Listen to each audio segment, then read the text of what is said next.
After a heated argument, my in-laws decided I no longer existed. No calls, no texts, even my husband played along. When I asked him why, he shrugged, "They'll come around." Instead, I booked a one-way flight. When they finally noticed I was gone, it was too late. I gave my in-laws 6 years of my life. 6 years of biting my tongue, playing nice, and putting up with their passive-aggressive jabs. 6 years of remembering their birthdays, sending gifts, and hosting them in my home even when they barely acknowledged my existence. And then, just like that, they decided I was no longer part of the family. No texts. No calls. Not even a half-assed holiday card. The worst part? My husband went along with it. It happened on a random Friday night. Ryan, my husband, and I met his parents for dinner at Ruth's Chris Steakhouse in downtown Nashville. It was supposed to be a nice evening, but I should have known better. His dad, Alan, had a habit of running his mouth, especially after a few drinks. Somewhere between the appetizers and the main course, he launched into his usual boomer rant about how soft men have become and how a woman's place is with her children. I looked at Ryan. He said nothing. So, I laughed. "Well," I said, swirling my wine glass, "if you'd like to pay all our bills, I'd be happy to stay home." Silence. Alan set down his fork. His face turned red. His mom, Patricia, sighed like I had just embarrassed the entire family. "You're so damn disrespectful," Alan growled. "You don't appreciate what this family does for you." I blinked. "What exactly have you done for me?" Ryan grabbed my thigh under the table. "A warning." "Shut up." I yanked my leg away. I was done playing nice. "You live in our house," Alan continued, ignoring my question. "You should show some gratitude." "Our house?" "Ryan and I bought our home together. With our money." Alan hadn't contributed a dime. But in his mind, because Ryan was his son, it was his legacy. And I was just there. A placeholder. I dropped my napkin on my plate and stood up. "If you don't want me here, that's fine." I walked out of the restaurant. Ryan didn't follow. At first, I thought they'd cool off. Maybe Alan would call a few days later and give me some half-assed apology like, "You know how I am," or some other excuse. But instead? Silence. No calls. No texts. Nothing. And Ryan? He played along. I tested it. I didn't text his sister Maddie on her birthday. No response. I didn't send a card when his cousin had a baby. No acknowledgement. I didn't RSVP to his uncle's wedding. Nothing. They had officially erased me from the family. After 2 weeks of silence, I finally asked Ryan, "Did your parents say anything about me?" He didn't even look up from his phone. No. He shrugged. "They'll come around." That was it. That was his response. Like this was a game. Like I was overreacting. That night, I lay awake staring at the ceiling, feeling like a guest in my own home. My in-laws had cut me off. And Ryan let them. So, I made a decision. The next morning, I stopped trying. I stopped texting first. I stopped pretending to be okay. I didn't remind Ryan to call his mom on her birthday. I didn't buy Christmas gifts for his family. I didn't ask how Maddie's new job was going. I became as invisible to them as they were to me. And guess what? Ryan didn't notice. It wasn't until one night, when I got home late from work, that he finally said something. He was standing in the kitchen, eating a microwaved gas station burrito, looking genuinely confused. "Did you forget to cook?" I dropped my bag by the door and stared at him. "No," I said. "I just figured, since I don't exist, my cooking shouldn't either." He laughed. "You're still mad about my parents?" "Still mad?"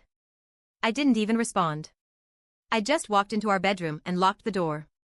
The next morning, I made a few important phone calls. First, a lawyer. Not for a divorce, not yet, but just to make sure my finances were in order. Second, a recruiter. I had a remote marketing job, but I started looking for better offers somewhere far from Tennessee. Third, a real estate agent. By the end of the week, I had a one-way ticket to Seattle and a lease for a townhouse in Fremont. Ryan didn't notice a thing. 2 weeks later, I was packed and ready to go. When Ryan got home that night, I was standing in the kitchen with 3 suitcases and a folder of legal documents. He frowned. "What's all this?" "I'm leaving." His face twisted in confusion. Leaving for what? Seattle. For how long? I tilted my head. Indefinitely. He actually laughed, like I was joking. You're being dramatic. I picked up my suitcase and walked to the door. He didn't follow. It took 2 weeks before Ryan finally called. By then, I was sitting in my new townhouse, sipping coffee on my balcony, watching the rain. His voice was strained. Are you seriously doing this? I took a slow sip of my coffee. I thought you said they'd come around. Silence. I didn't think you'd actually leave. Well, I said. You didn't think about me at all, did you? Another silence. Then, just come home. Home? I had no home there. Just a house full of people who didn't see me. And just like that, my phone started blowing up. First, his mom's email. You're breaking up this family. How could you do this to Ryan? Then, a text from his dad. This is childish.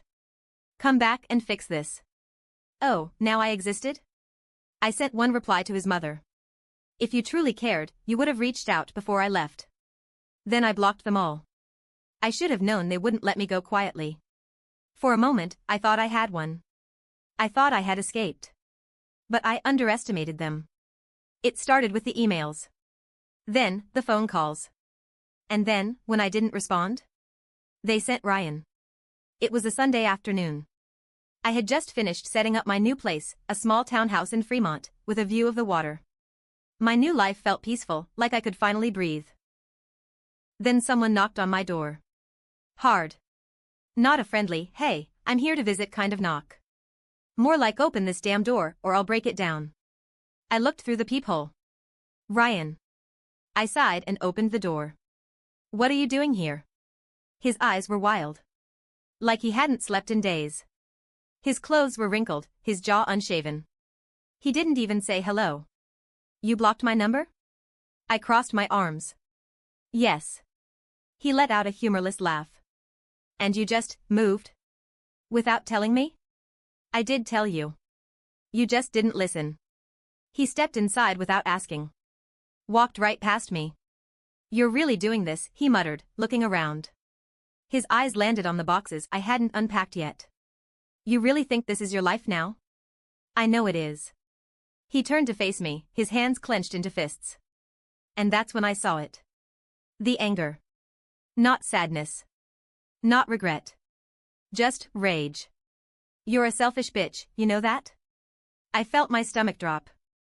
Because Ryan had never spoken to me like that before. And suddenly, I realized something. This isn't about love. It never was. This was about control. You need to come home, he said. I laughed. Why would I do that? Because you're my wife. I raised an eyebrow. And you don't just leave your husband like this. I stared at him, waiting. Waiting for him to say something, anything, that wasn't about his feelings. But he just stood there, his breathing heavy, his hands clenched at his sides. I took a step closer. Ryan, I said quietly. You never asked me why I left. Silence. You never asked if I was happy. You never asked what you did wrong. More silence. He blinked. Opened his mouth. Closed it. Because deep down, he knew the answer. I did everything right, he finally muttered. And that's when I saw it. The truth. Ryan thought he was a good husband because he never cheated. Because he worked a steady job. Because he didn't hit me. But he never chose me. And now, he couldn't understand why I didn't want to choose him either. You know, Ryan said, rubbing his jaw. My dad said you'd do this. I froze. What? He told me you'd pull some crazy feminist stunt one day. That you'd leave. I felt cold all over. Oh, and get this, Ryan continued, smirking now. He told me not to worry. That you'd come crawling back once you realized you couldn't handle the real world alone. I sucked in a slow breath. There it was. The real reason he came. Not for me. Not for our marriage. For his ego. For his father's approval. Alan had told him to wait it out. That I'd fail. That I'd come crawling back, humiliated. And Ryan? He wanted to watch it happen. I clenched my jaw. You need to leave. He shook his head. You're making a mistake. No, Ryan. I stepped forward, looking him dead in the eye. The mistake was ever believing you gave a damn about me. He stared at me for a long moment. Then he did the one thing I wasn't expecting. He smirked. And then he said, you should check your bank account. After Ryan left, I grabbed my laptop and logged into my bank. And that's when I saw it. Every shared account was empty. The savings. The emergency fund. Even the joint checking. He had drained everything. All that was left was the money in my personal account, which, thankfully, I had moved weeks ago. But that wasn't the worst part. The worst part was the pending transaction. A wire transfer to Alan's account. For almost $40,000. My money. Gone. I sat there, staring at the screen, my heart pounding. I could feel the rage building inside me. He thought he could ruin me. He thought I would come crawling back. He thought I needed him. He was so sure I would fail. But Ryan forgot one thing. I was invisible to him for years. And now? That meant he had no idea what I was truly capable of. Ryan thought he won. I stared at the nearly empty bank account on my screen, my pulse pounding in my ears. $40,000. Gone. Transferred straight into Alan's account. He actually did it. He actually thought he could drain me dry and walk away. And for a second, I almost let the panic take over. But then I realized something. Ryan didn't know everything. And that? That was his mistake. I grabbed my phone and dialed the number I never thought I'd use. My lawyer. Hey, it's me, I said. We have a problem. And just like that, the real fight began. Here's what Ryan didn't know. Before I left, I had already moved my half of the money into my personal account. That $40,000? It was all his. His savings. His emergency fund. His rent money. He stole from himself.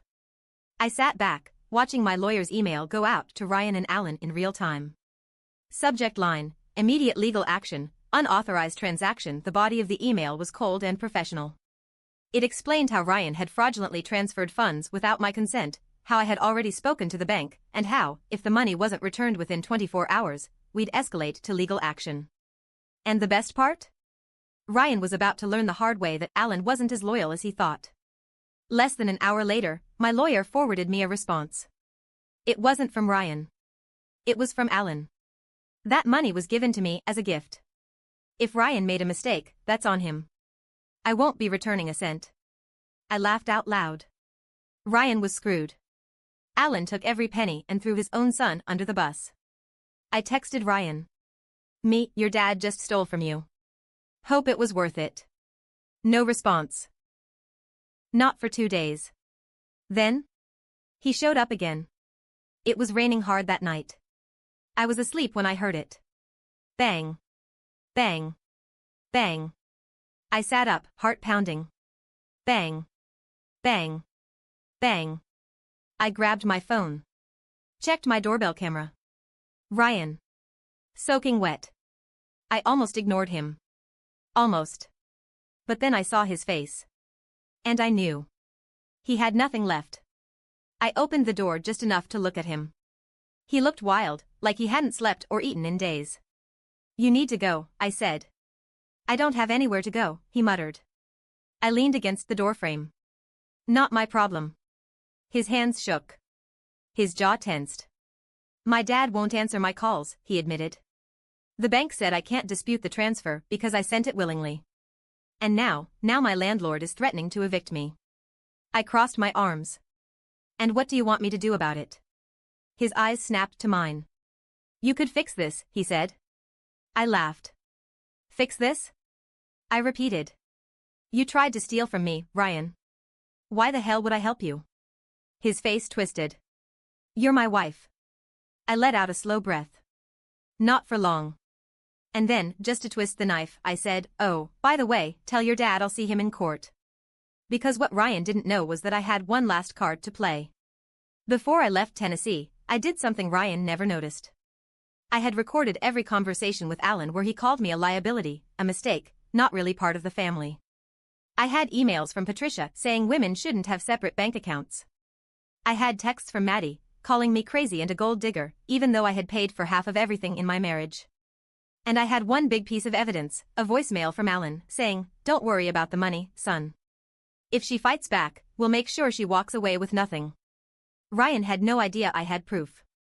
And when my lawyer sent that final email, including the recording, Alan was suddenly very eager to settle. Ryan thought I was bluffing. Alan thought his money and his connections would protect him. They both thought I was the weak one. But now? Everything was about to come crashing down. And I would be the one lighting the match. I was sitting on my couch, sipping my coffee, when my lawyer called. "We have a settlement meeting," he said. I leaned forward. "With who?" "Ryan. Alan. Their attorney. They're offering a deal." I smiled. Because I knew exactly what that meant. Alan was panicking. He must have realized that the voicemail, his own words, was enough to burn him in court. Maybe his business partners found out. Maybe Ryan had finally figured out he'd been played. Didn't matter. They wanted a way out. So I gave them one. I agreed to meet. But on my terms. We met at a law firm downtown, in a conference room with floor-to-ceiling windows overlooking the city. Alan sat at the head of the table, arms crossed, looking like he had just swallowed a lemon. Ryan sat beside him, looking hollow. Like he wasn't sure if he should be angry, embarrassed, or terrified. I took my seat across from them, my lawyer beside me. Alan's lawyer, a slick-looking man in a navy suit, cleared his throat. "My clients," he began, "are prepared to offer a financial settlement in exchange for a non-disclosure agreement. They acknowledge the previous transfer of funds was, perhaps, handled poorly, and they are willing to return a portion of the amount." I raised a hand. "A portion?" I repeated. Alan spoke for the first time. His voice was tight with barely controlled rage. "You're not getting all of it." I tilted my head. "Oh. You're not entitled to it," he sneered. "You walked out on my son. You abandoned your marriage. Why the hell should we pay you anything?" I let out a slow breath. Then I reached into my bag and pulled out a folder. "Because," I said, sliding it across the table, "if you don't, I release these." Alan's lawyer opened the folder. Inside were printouts of emails, text messages, and transcripts of every disgusting thing Alan had ever said about me. Ryan stiffened when he saw his own messages. The ones where he mocked me to his dad, saying she'll never leave, she's too emotional. The ones where he let Alan call me a waste of a wife. The ones where they joked about how easy it would be to ruin me if I ever fought back. Alan's lawyer's face went pale. "You recorded these?" he asked, flipping through the pages. Alan slammed the folder shut. "You wouldn't dare." I smiled. "Try me." Ryan finally spoke. "You planned this," he muttered, shaking his head. "This whole time. You planned this." I turned to him. "You really think I wanted this? You left me." I clenched my jaw. "No, Ryan. You let me leave." Silence. His eyes darted to Alan, then back to me. And for the first time, I saw it. Doubt. He was finally realizing it. How his father had used him. How Alan had never cared about him, only about control.